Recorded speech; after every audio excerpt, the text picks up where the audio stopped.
Hello student, आप लोग का के क्लासेस चैनल पे स्वागत है। और आज आपके लिए वीडियो लेकर आए हैं 10th क्लास के लिए त्रिकोणमिति का, जो कि एग्जाम में बहुत ही महत्वपूर्ण होता है। और हम आ जाते हैं इस वीडियो के तहत त्रिकोणमिति की पूरी जानकारी लेंगे कि त्रिकोणमिति में क्या होता है और किस तरह से हम इसको हल करते हैं।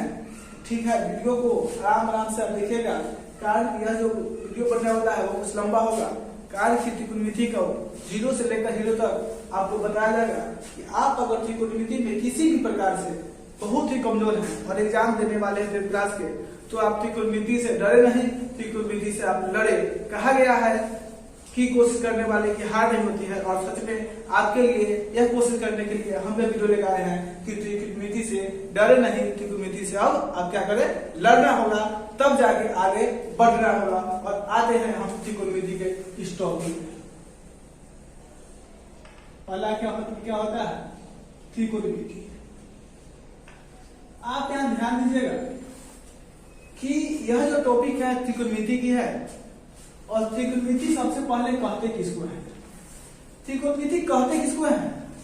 तो गणित की वैसी शाखा, गणित की वैसी शाखा। और हमने इसके पहले वाली वीडियो में भी बताया था कि जब आप के कितने क्लासेस चैनल का वीडियो देखना शुरू करें तो कॉपी और कलम को निकाल कर खोल कर बैठ जाए, ताकि हम जो बताते चले उसे आप कॉपी को नोट करते चलेंगे। अब आते हैं कि त्रिकोणमिति कहते किसको है। त्रिकोणमिति गणित की वैसी शाखा होती है जिसके अंतर्गत 3 कोणों का अध्ययन किया जाता है। यानी कि त्रिभुज में भी 3 कोणों का अध्ययन किया जाता है, बट यहाँ पे 3 कोणों का अध्ययन करते हैं, साथ साथ इसके भुजाओं का भी अध्ययन करते हैं। अगर मान लीजिए कि 2 भुजा मालूम है तो तीसरी भुजा कैसे निकालते हैं, या तीनों भुजा को कहते क्या है। सबसे पहले यह जानने का प्रयास करेंगे कि त्रिकोणमिति में जो होता है वह बराबर आपको चैप्टर 8.1 में देखने को मिलेगा कि क्या होता है कि वहां पर दे देगा, कौन बोलेगा क्या कि समकोण है। अब आते हैं कि त्रिकोणमिति में समकोण ही क्यों होती है। चलिए यहाँ पे मान लेते हैं एक त्रिभुज, इसको यहाँ पे ए मान लेते हैं, यहाँ पे बी मानते हैं, यहाँ पे सी मानते हैं। अब त्रिकोणमिति जो है वह 3 शब्दों से मिलकर बना है। पहला त्रिकोण प्लस मिति, यानी कि 3 कोणों को मापने की प्रोसेस जो होती है, जो 3 एंगल इसमें होते हैं, इसी कोणों के मापने की प्रोसेस जो होती है, जो प्रक्रिया होती है, उसे हम त्रिकोणमिति कहते हैं। अब आते हैं, यह तो बात समझ गए कि त्रिकोणमिति कहते हैं किसको है। यानी गणित की वैसी शाखा जिसके अंतर्गत 3 कोणों का अध्ययन किया जाता है, यानी 3 कोणों के मापने का अध्ययन किया जाता है, उसे त्रिकोणमिति कहते हैं। अब आते हैं हम, इसमें 3 भुजा दिखाई दे रहा होगा आपको, इसमें 3 कोण दिखाई दे रहा होगा, या पहला कोण, दूसरा कोण, तीसरा कोण, 3 एंगल, 3 भुजा दिखाई दे रहा है।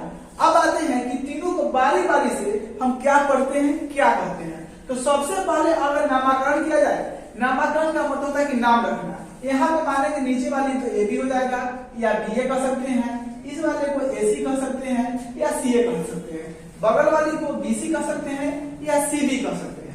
अब हम आते हैं इसमें क्या होता है, इस भुजा को बोलते हैं बी, इसको बोलते हैं ए, इसको बोलते हैं बी।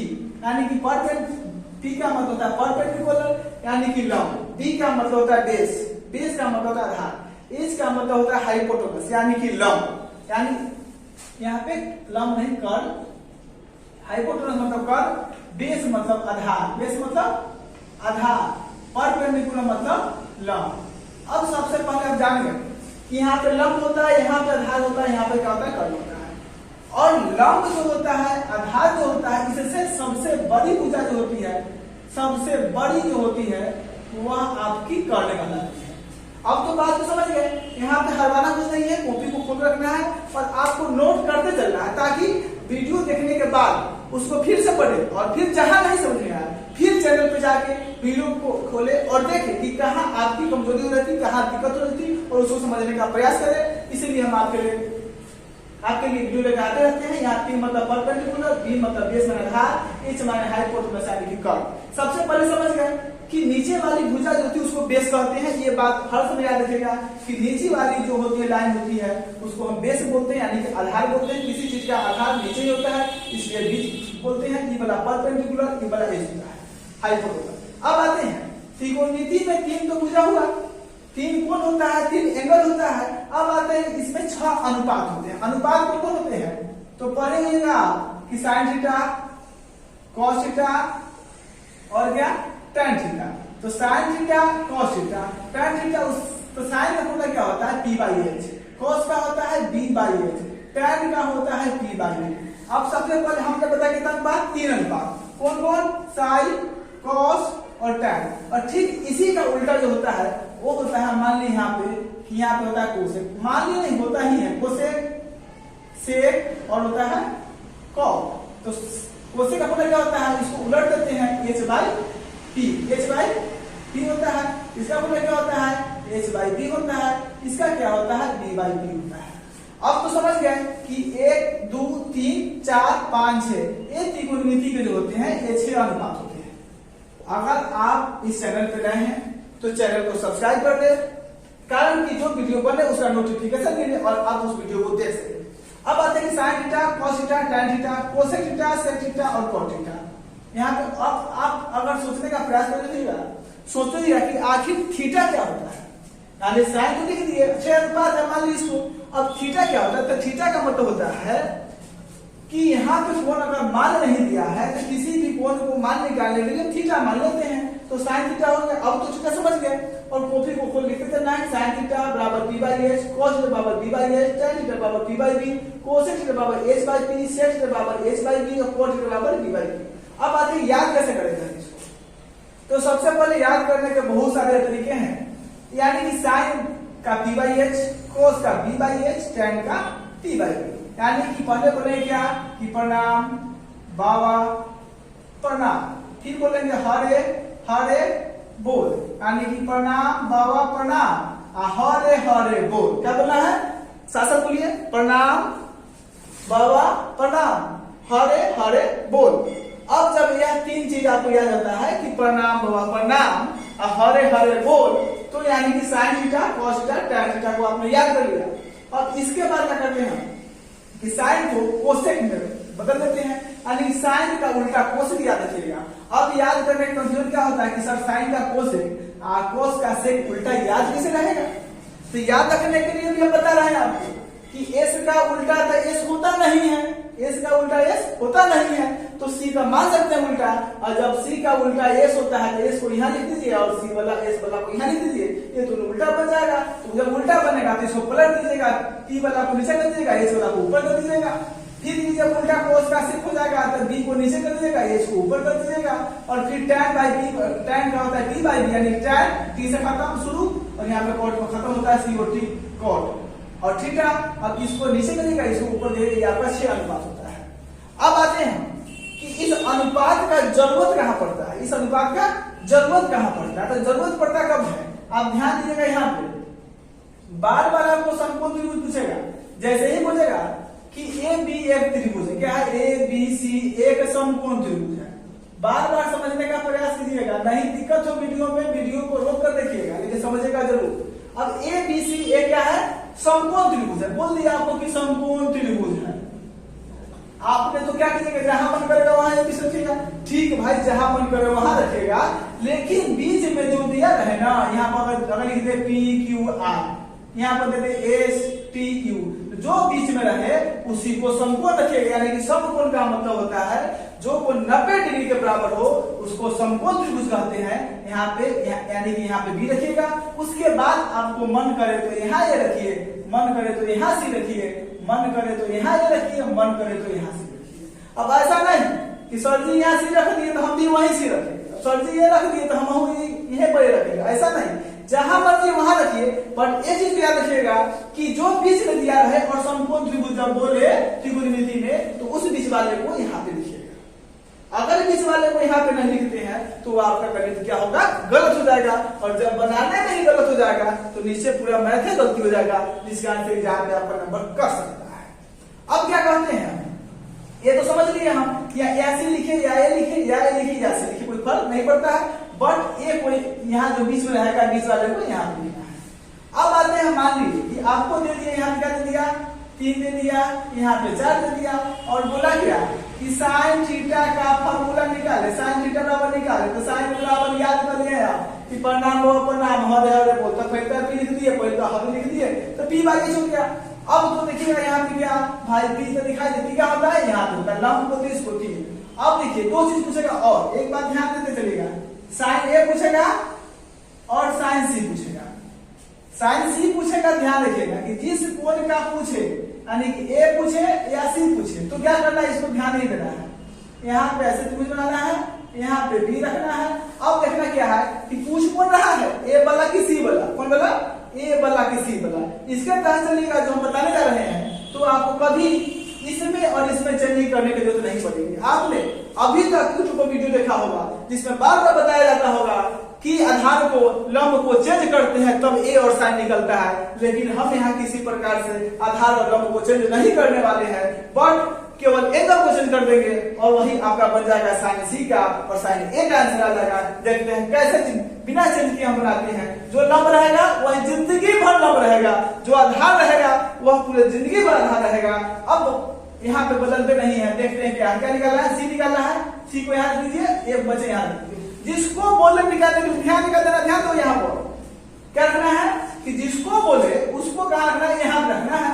और जिसको अब यहाँ सी रख दी, अब बोलेगा सर ए भी तक वाला उसको रखिए भाई मेरे, क्या दिक्कत, उसको भी रखिए, यहाँ पे रखिए।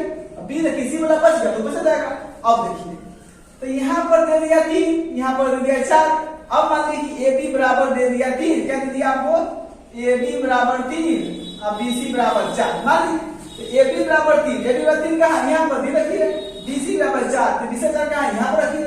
इसमें देखिए ए बी बराबर कितना है 3, बी से कितना है 4, बच गया, यहाँ वाला बच गया, यहाँ वाला बच गया। अब इसको निकालने का फॉर्मूला क्या होता है, तो ध्यान देंगे यहाँ पे कि एच बराबर होता है √π² प्लस b²।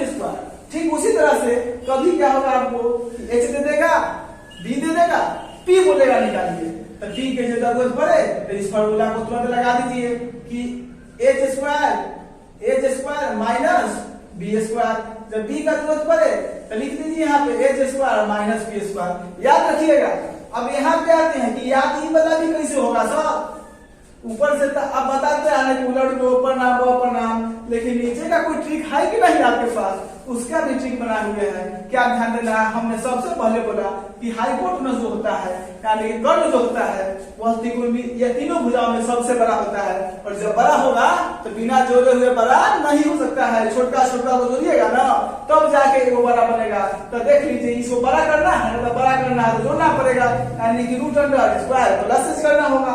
अब क्या करना है, जब यहाँ वाला दिया रहे एच दिया रहे तब तक घटाना पड़ेगा, तब ना उससे छोटा वाला आएगा। अगर मान लीजिए फिर जोड़ दीजिएगा बड़का में और जोड़िएगा तो क्या हो जाएगा, और बड़का हो जाएगा। करना क्या, उसको छोटा करना है। जब छोटा करना है मेरे भाई तो क्या करें, घटाना पड़ेगा। फिर बी को क्या करना है, यहाँ पर ऐसे दिले है तो यहाँ पर लाना होगा तो घटाना तो पड़ेगा। अब इसको जोड़ दीजिएगा क्या होगा, तो बड़ा हो जाएगा ना, तो बड़ा नहीं ना करना, छोटा करना है। तो यहाँ पे बी का फॉर्मूला लगाते हैं। अगर मान लीजिए कि अब दे दिया सर, अब इसको बनाइए ना, तो इसको बनाते हैं भाई मेरे। अब देखिए एच का फॉर्मूला क्या लिखा हुआ है कि p² प्लस b², 4 का स्क्वायर प्लस 3 का स्क्वायर, 4 का स्क्वायर 16, 3 तिहाई 9। अगर मान लीजिए स्क्वायर भी नहीं निकालने आता है तो बात समझिएगा, ध्यान दीजिएगा। यानी कि 4 का पावर 2 है तो 2 को 4 में गुना कर दीजिए, 4 का 16, और 3 का पावर 2 है यानी कि 3 को 2 गुना 3 तिहाई 9, 4 का 16, 3 तिहाई 9। दोनों को जोड़ दीजिएगा मेरे भाई, कितना हो जाएगा 25, और 25 का वर्गमूल निकल जाता है 5। अगर वर्गमूल नहीं निकल जाता है तो उसको भी देख लीजिए, वीडियो में किसी भी प्रकार से दिक्कत नहीं होगा और आप लिखते चलिए इसको।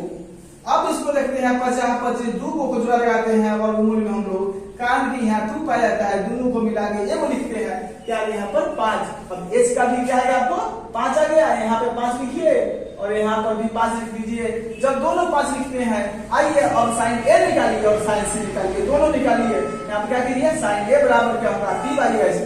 देखिए ए वाला कहाँ है, यहाँ पर है। क्या तुम ऊपर खोल रहा था, है नीचे खोल रहा है ऊपर, वाह। तुम यहाँ तो देखना ही मत, यहाँ का p है, b है, एच है। अंक वाला कहाँ, अंक यहाँ ना लिखा है 3, 4 वाला। तो देखो ए वाला कहाँ है, यहाँ पर है। तो अब देखो p कितना इसका, बोलो 4, एच कितना है, ठीक बोला 5। अब निकालते हैं साइन सी का। जब साइन सी निकालते हैं फॉर्मूला 3p/h ही रहेगा, चेंज नहीं होगा। अब देखिए सी वाला कहाँ है, तो सी वाला मेरे भाई यहाँ है। अब फिर नीचे मत आएगा, ऊपर सी एकदम ध्यान दो बोर्ड पर, वीडियो पर ध्यान, इधर उधर ध्यान करेगा, समझ में नहीं आएगा। जब समझ में ना आएगा तो अगर वीडियो नहीं अच्छा लग रहा है, लाइक नहीं करेगा, तुम लोग तो हाथ कर देता है। अब लोग साइंस है ना, यहाँ पे साइंस का फॉर्मूला क्या होगा, p/s। p कितना है, 3, T कितना है यहाँ पर, C का देखो कितना है 3 और H कितना है 5। डरो मत कि सर यहाँ P4 का है यहाँ 3 का है, कहे कि यहाँ A वाला है तो यह P लिखेंगे हम, यहाँ C है यह P लिखेंगे। अगर इसको नहीं चेंज करेगा साइन वाला को, इसको और इसको नहीं चेंज करेगा बदलेगा इसे, तो फिर उधर दिक्कत हुआ रहेगा जो दिक्कत पहले होता था वीडियो देखने से पहले, और दिक्कत बना रह जाएगा तो फिर वीडियो देखने से क्या फायदा। आज से हम लोग इस ट्रिक से बनाने का प्रयास करेंगे जिसमें लंब और आधार को बदलने की जरूरत नहीं पड़ेगी तो नहीं पड़ेगी। अब इसके बाद हम आते हैं कि जब यहाँ पे साइन P बाई S निकल गया, इसी तरह किसी का भी निकालना हो, मान लिया tan का निकालना हो, tan के निकालना हो, tan A निकालना हो और tan C निकालना हो, तो देखो मेरे भाई क्या tan का फॉर्मूला क्या होता है P बाई D।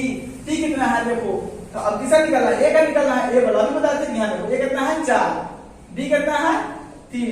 अब यहाँ पर tan C कितना है, C वाला देखो C यहाँ पे, D कितना 3, B कितना 4, यानी कि पलट जाएगा, ये सब क्या हो जाएगा आंसर हो जाएगा। ये रहा त्रिकोणमिति का इंट्रोडक्शन और किस तरह से हम PBH निकालते हैं, साइन किस तरह से निकालते हैं, कॉस किस तरह से निकालते हैं, tan किस तरह से निकालते हैं, यह आपको बताया गया।